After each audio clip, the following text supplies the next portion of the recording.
versant quelque chose de précieux. Son salaire depuis 3 ans ont passé à travers ce gobelet de parfum. Mais pour elle, ça n'a pas de prix.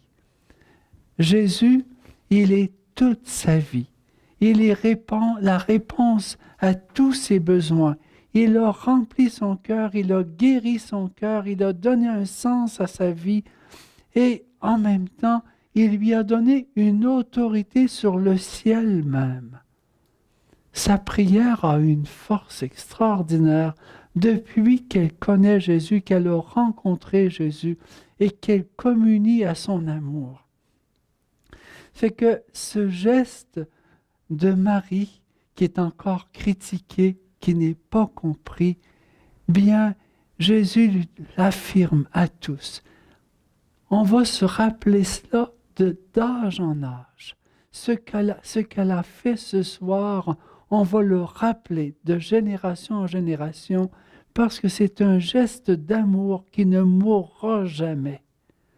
Un geste de miséricorde envers moi, envers ma sépulture en avance.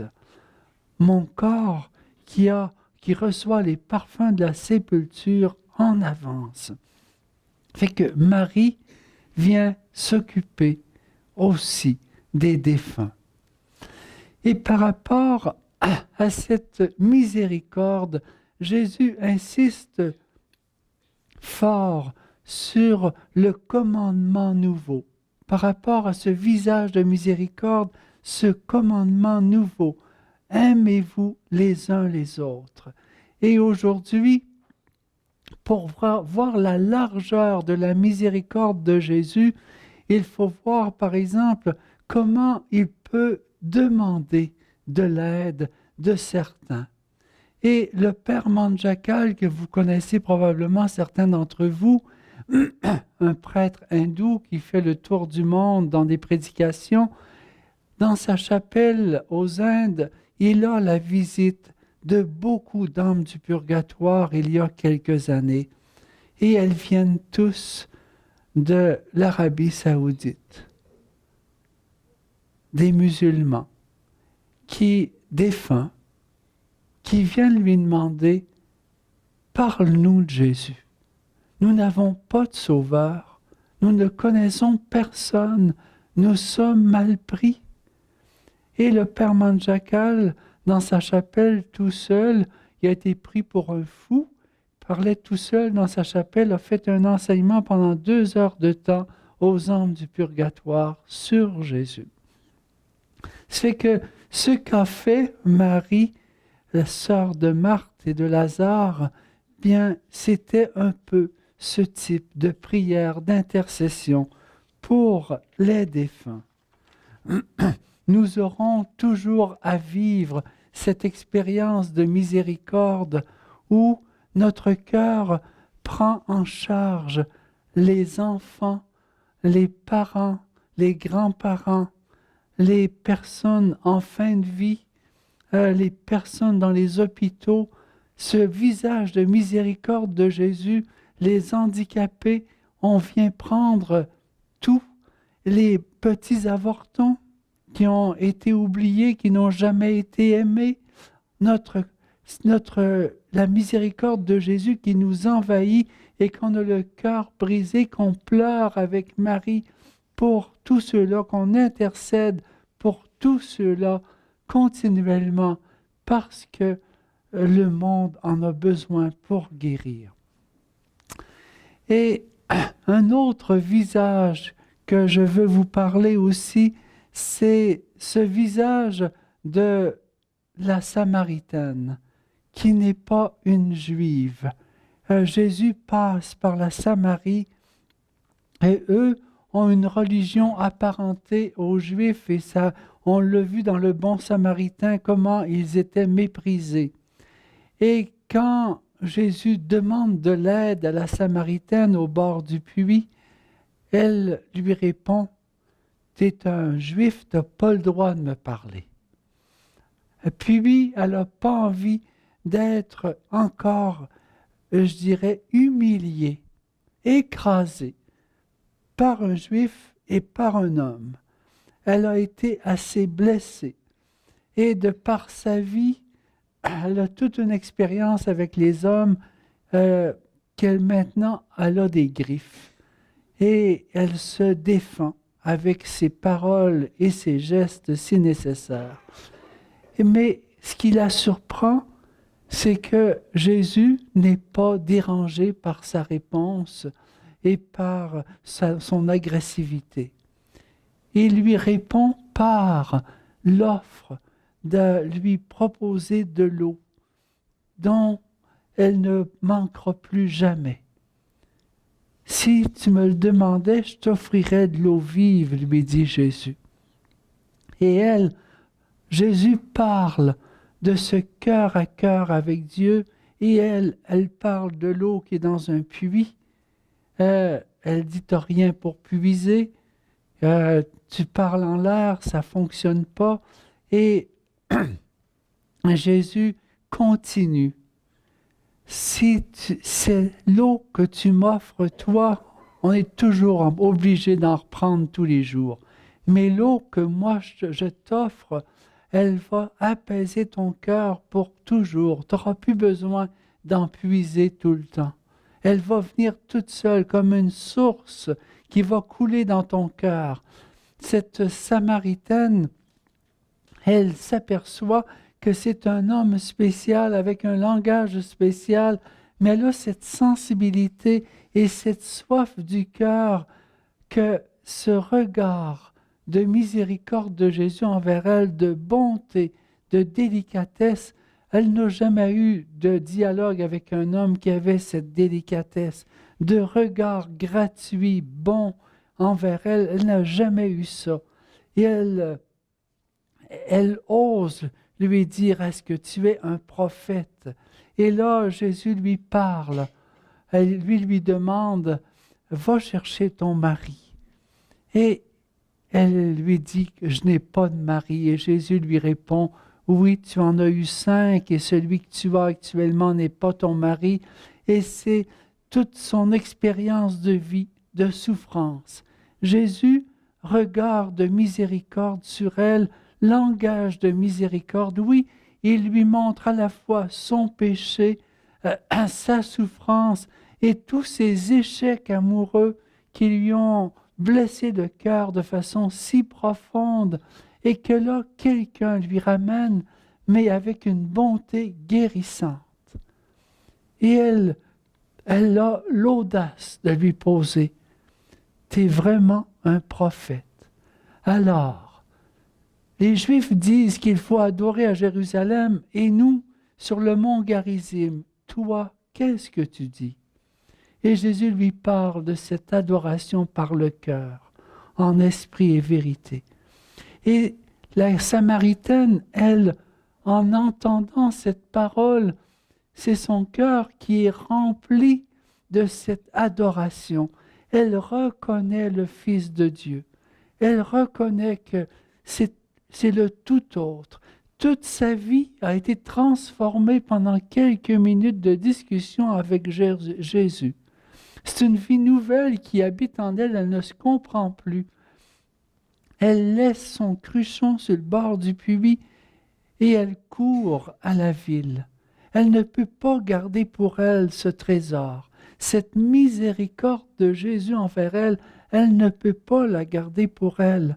Et à la ville, bien, les femmes la traitent de tous les noms parce qu'elle leur a volé des maris, elle leur a volé des fils, elle leur a joué des tours, elle n'était pas très fine, elle était violente, maligne, et ce fait qu'on la recevait avec des roches, les hommes, les femmes, les enfants, elle avait une mauvaise réputation, elle avait tout ce qu'il fallait pour être rejetée.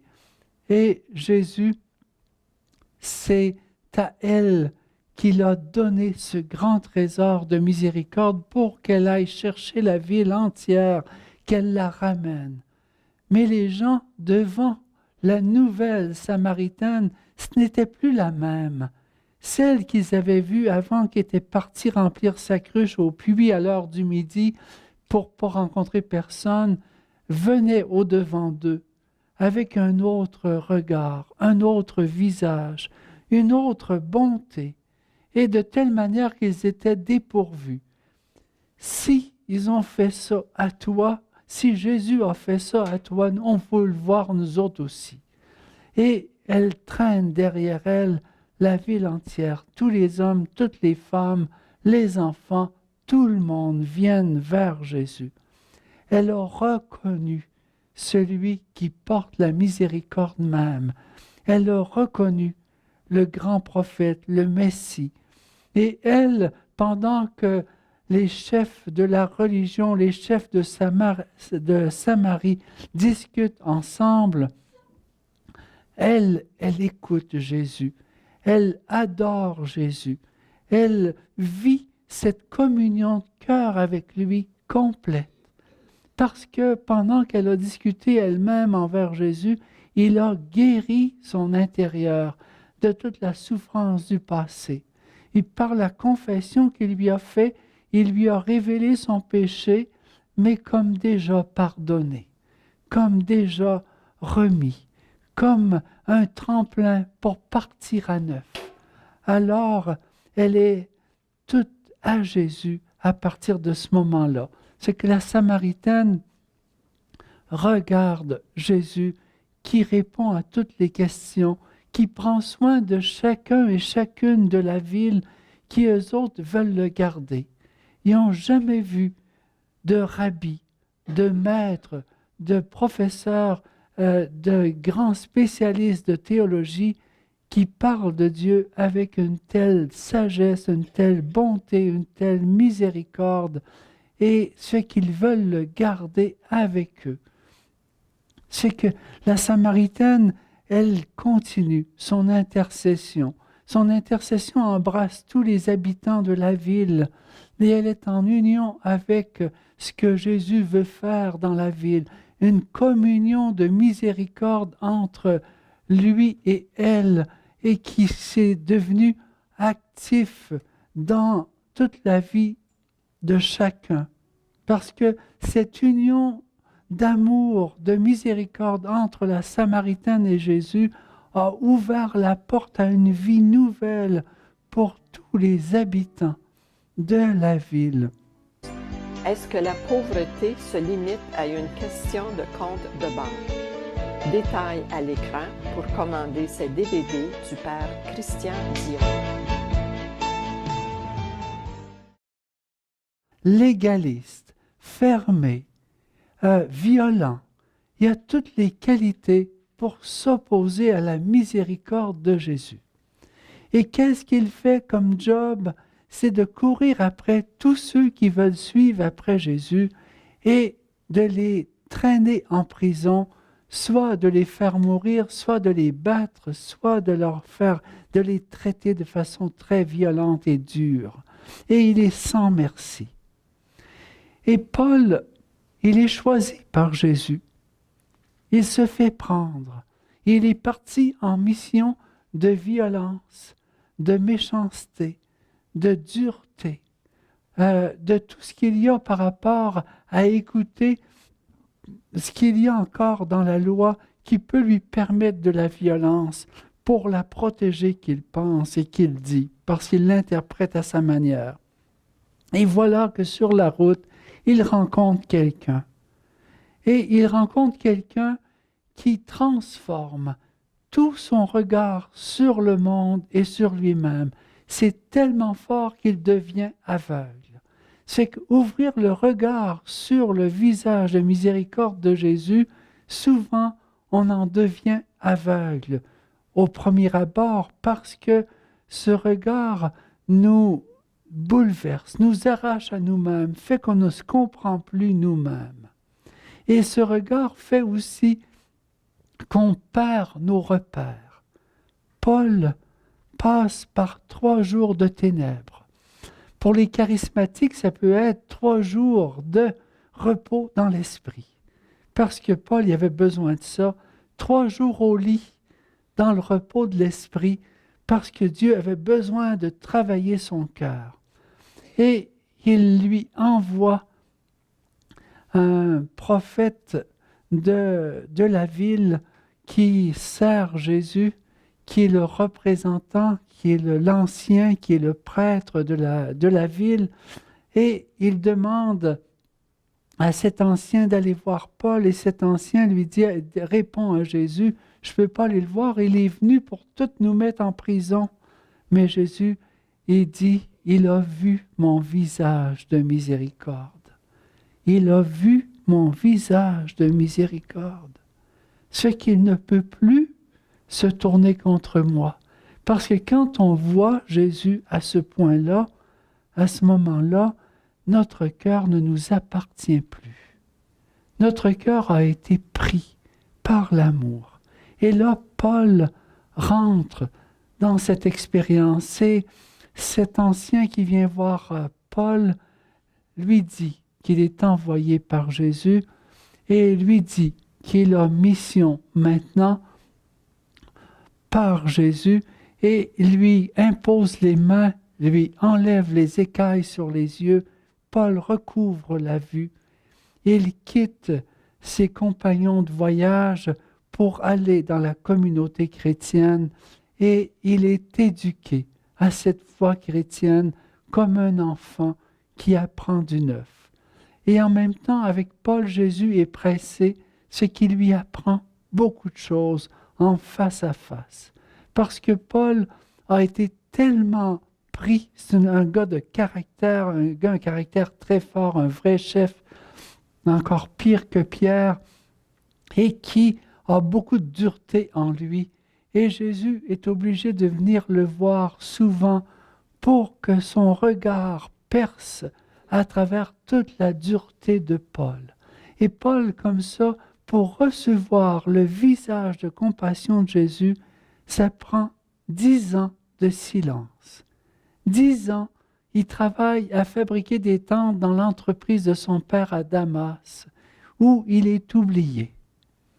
Et c'est juste l'Esprit Saint qui réveille Barnabé un jour à Antioche pour lui dire « Va chercher Paul, j'ai besoin de lui. » Et il ramène Paul, et Paul qui revient avec de grands charismes. Et il surprend tout le monde. Comment un homme comme lui, qui a tant fait de mal, a tant de charisme de la part de Dieu? Et le Seigneur éclaire les prophètes à Antioche, ne pas le garder avec eux, mais de l'envoyer en mission. Et c'est comme ça que Paul, à travers ces 10 ans, reconnaît qu'il a dû passer ces 10 ans pour accueillir ce visage de miséricorde en lui et accueillir aussi cette autorité de Jésus en lui. Parce que Paul, c'est un homme extrêmement intelligent. La moitié du Nouveau Testament, on lui doit. Il a tout écrit ces lettres qui sont nos traités de théologie les plus profonds qu'on n'a pas.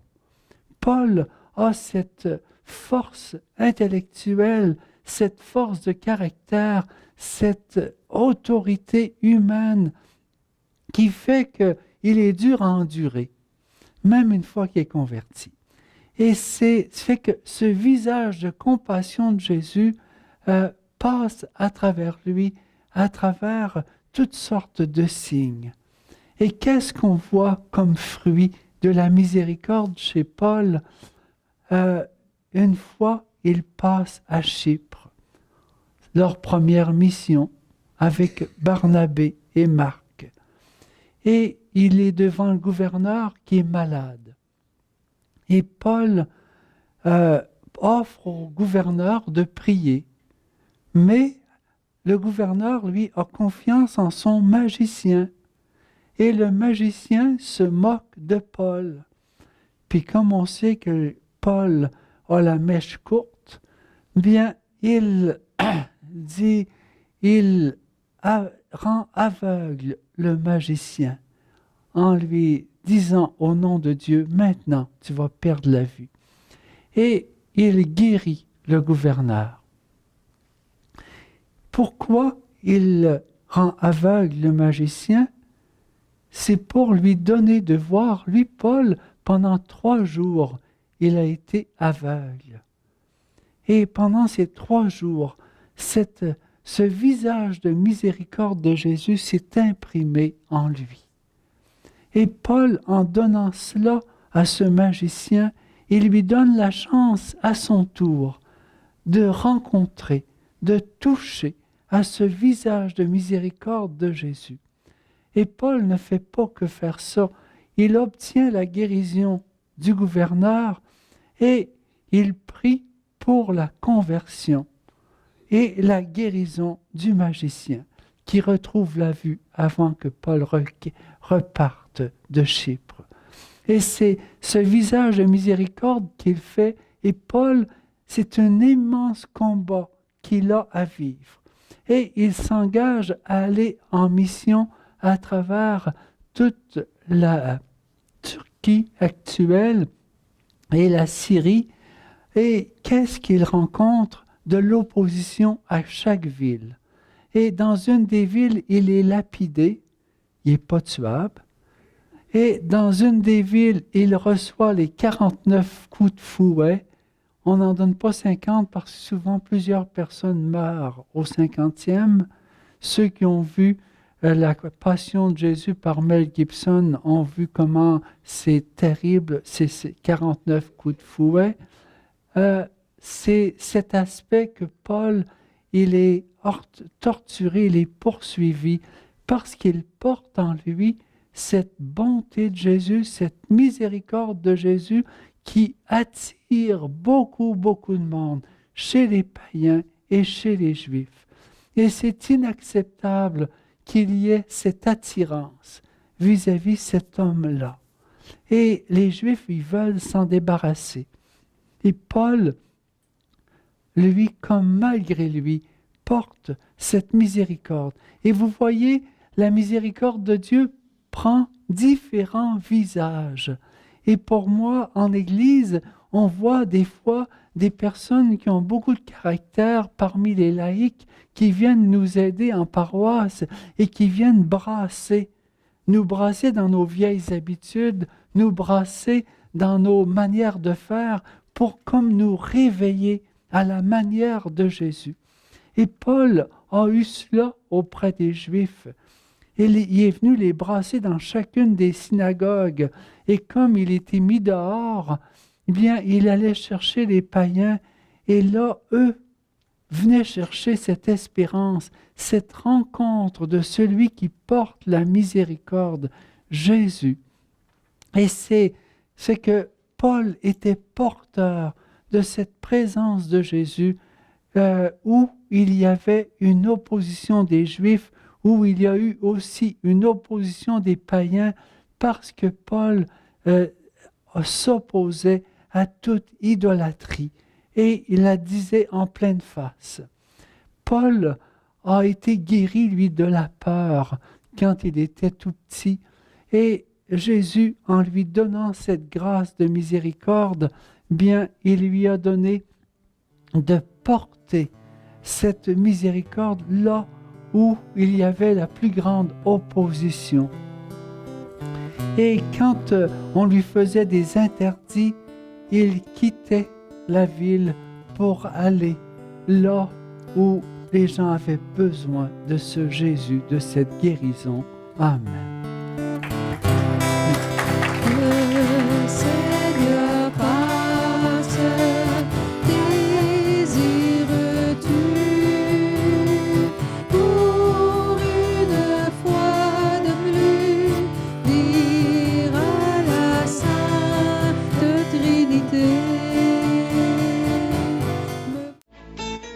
3 nouveaux DVD avec le Père Yvan Mathieu, Être disciple selon l'Évangile de Jean. Qui a été notre Jean-Baptiste? Sommes-nous des Jean-Baptistes pour les autres? Dieu ne cesse de chercher des cœurs pour l'aimer. Père Mathieu fait aussi un lien très intéressant entre le jardin d'Éden et le jardin près du tombeau où Jésus a été déposé. Pour commander, détail à l'écran. Tout est accompli. 3 nouveaux DVD avec l'abbé François Kipwenge, dans lesquels il explique que les acquis de la croix sont à notre portée, que délivrance et libération sont maintenant disponibles, Que nous reste-t-il encore à faire? N'hésitez pas à vous procurer ces 3 nouveaux DVD avec l'abbé François Théboinguet. Détails à l'écran.